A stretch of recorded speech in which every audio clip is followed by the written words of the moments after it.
Salut les amis, c'est Isma, bienvenue sur ce qui me fait kiffer, la chaîne YouTube qui mélange pop culture et street culture. C'est un plaisir pour moi de vous retrouver aujourd'hui pour enfin parler du final de la saison 3 de The Mandalorian.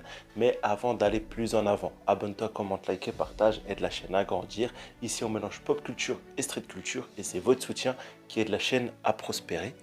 Et bien sûr les amis, cet épisode sera débriefé en long, en large et en travers avec l'équipe de choc, Stirka de la chaîne Stirka et Zino de la chaîne Zino, voilà, sur sa chaîne à lui d'ailleurs. Donc soyez présents avec nous vendredi 21h pour décortiquer un peu tout ce petit épisode hebdomadaire qui vient clore la saison 3, clôturer la saison 3. Bon, bref, maintenant, à chaud, ma critique, vous êtes là pour ça. Qu'est-ce que j'en ai pensé? J'avais énormément d'attentes sur cette saison 3. En ce qui concerne la saison 3, une vidéo succincte, je ne sais pas si c'est ça le bon mot, mais voilà, tu as compris l'idée. Une vidéo supplémentaire viendra s'ajouter à la playlist pour donner un avis global de la saison. Mais cet épisode en lui-même, eh ben, il était plutôt dans les pas du 7. Sans surprise, un bon épisode, un final à la hauteur, sur un point spectacle, sur un aspect spectaculaire, visuel. Il l'a mis, j'ai trouvé, plutôt une claque, mais sur un aspect trame narrative, scénario, décision, pour finaliser les différents arcs des personnages, peut-être que j'avais des attentes un peu différentes. Ça ne veut pas dire que c'était pas bien, mais il y a quelque chose, je me suis dit, bon, est-ce que là j'y crois, est-ce que je suis convaincu? Pas toujours à 100%. Par exemple, mais on va, bon, attendez les amis, attendez, on va y venir dans l'ordre. Déjà sur l'aspect visuel, donc on laisse nos protagonistes dans la mouise. Oui, voilà, j'ai bien utilisé le mot mouise. Suite à l'épisode 7, Bo-Katan et sa petite escouade en difficulté. Din Djarin, alors lui, on s'est dit, ça y est, le mec va mourir. Dans le ciel, ça y est, la flotte de Gideon attaque. Bon, tous ces différents personnages vont s'en sortir de façon plutôt facile, j'ai trouvé. Les plus belles scènes d'action sont selon moi à Din Djarin, voilà, ce moment où déjà il va s'échapper des Stormtroopers en Beskar, et ensuite où il va affronter les différents, comment ils s'appellent, prétoriens, voilà, c'était des belles scènes. Puis encore cette scène où il va traverser les différentes portes magnétiques sécurisées, les genres de boucliers, tout ça, ça c'était bien cool. Voilà, beaucoup de scènes cool jusqu'à ce qu'ils rejoignent enfin Moff Gideon pour le final. En route, ils découvrent que Moff Gideon a des clones, donc on continue avec des références au clonage, à Palpatine, à Snoke et au projet Nécromancie. Et pendant ce temps, Bo-Katan, elle réunit les troupes. Voilà, dans le ciel, Axe-Wove s'est sacrifié. Les troupes, elles, ont rejoint la Terre parce que voilà, ils étaient plus à l'abri sur Terre que dans les cieux. C'est normal, tu me diras. En même temps, l'Empire, son point fort, c'est sa flotte. Donc, mieux vaut les affronter au corps à corps. Elle va réunir tous les Mandaloriens. Et là, dans une scène très iconique, très stylée, qui avait limite des codes du genre super-héroïque, ce moment où Bo-Katan, elle vole voilà, avec son sabre, avec le Darksaber, et que la forgeronne la rejoint. D'ailleurs, heureusement, je suis très content, la forgeronne n'est pas une traître, la forgeronne est de confiance, la forgeronne n'est pas une méchante, et la forgeronne est une vraie membre du credo, comme on peut le voir à la fin. Donc toutes ces peurs, voilà, de rumeurs, de ragots que j'entendais, qui disaient « Ah, tu vas voir la forgeronne et tout », heureusement non, elle est du bon côté, c'est une vraie, c'est une bro, voilà, on la kiffe, la forgeronne. Audrey Sourdive à la VF, voilà. Bref, ouais, donc cette scène très iconique, voilà, de Bo-Katan menant les soldats à la guerre, voilà, j'ai trouvé vraiment ça vraiment digne des codes tu vois, du début de l'ère, je vais abuser, mais des débuts de l'ère Marvel, tu vois, du MCU, genre Thor dans Thor 1 qui vole au-dessus du Bifrost ou des choses comme ça. Enfin, en tout cas, l'épisode, encore une fois, était très très beau et très très stylé. Et après avoir vaincu, on va dire, l'opposition impériale, elle rejoint Moff Gideon et Din Djarin. Et de là va en venir le combat final. Voilà, à 3, Din Djarin, Moff Gideon, Bo-Katan. Moff Gideon a fait un 1 contre 2. Bon, il avait une armure un peu à la Batman versus Superman. Voilà, il avait un genre de Hulkbuster, Beskar, un Hulk Beskar, tu vois. Le mec, il était cheaté, tout ça. Bon, le combat était très sympa. Voilà, tout cet aspect-là, action et visuel, il n'y a aucun problème.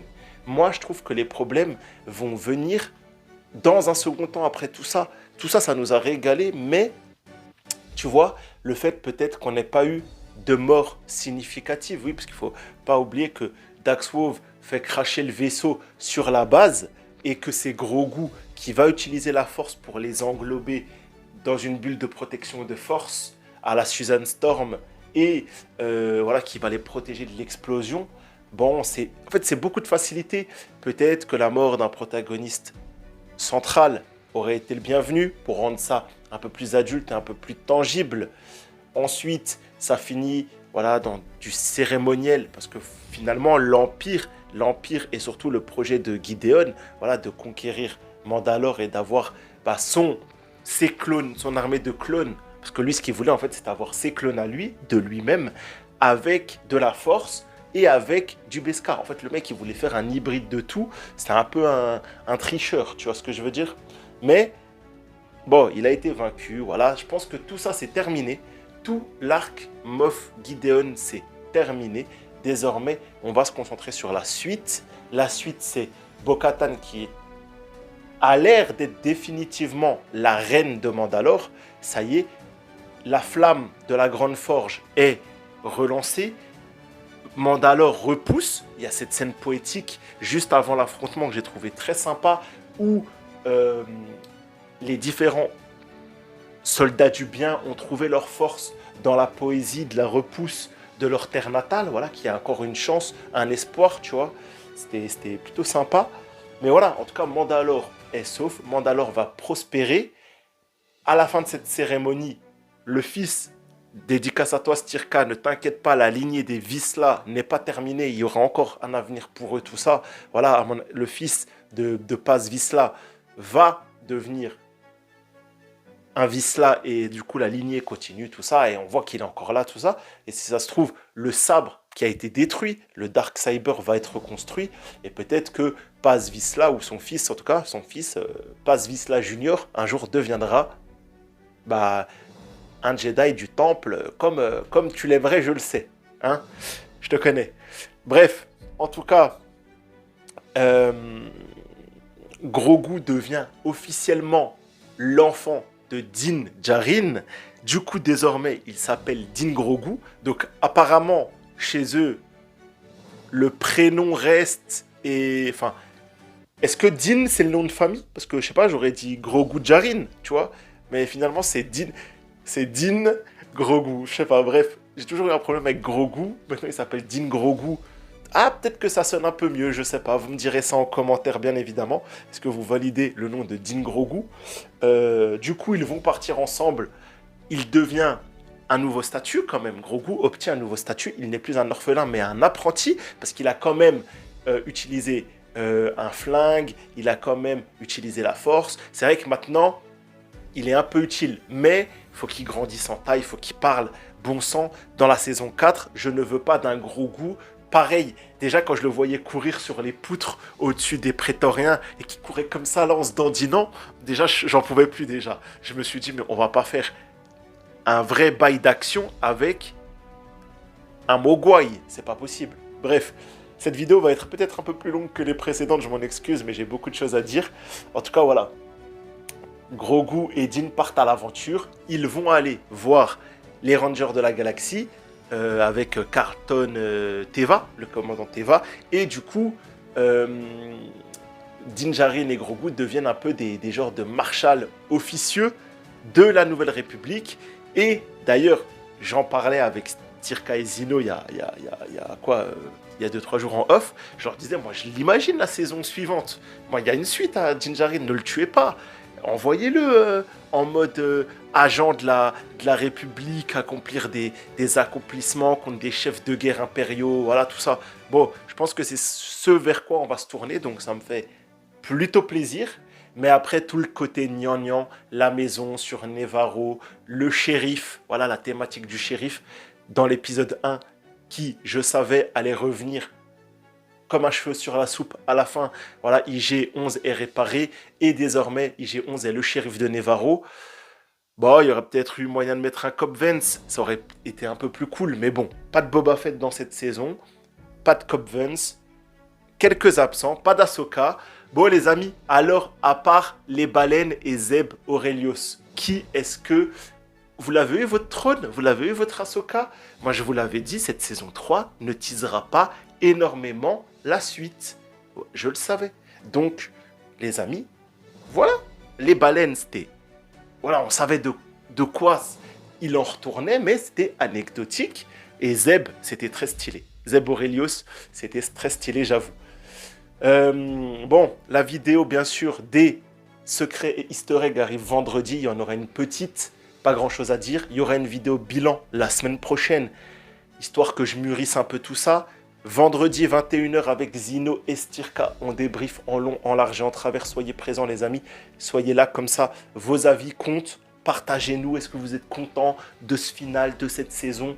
Est-ce que voilà, vous avez kiffé un peu le dénouement de tout cet arc? Finalement, Moff Gideon Grogu, car au final, c'était ça qui était central. J'aimerais bien qu'on s'éloigne beaucoup de ça et qu'ils arrivent à se réinventer et à nous donner autre chose pour partir sur une saison 4.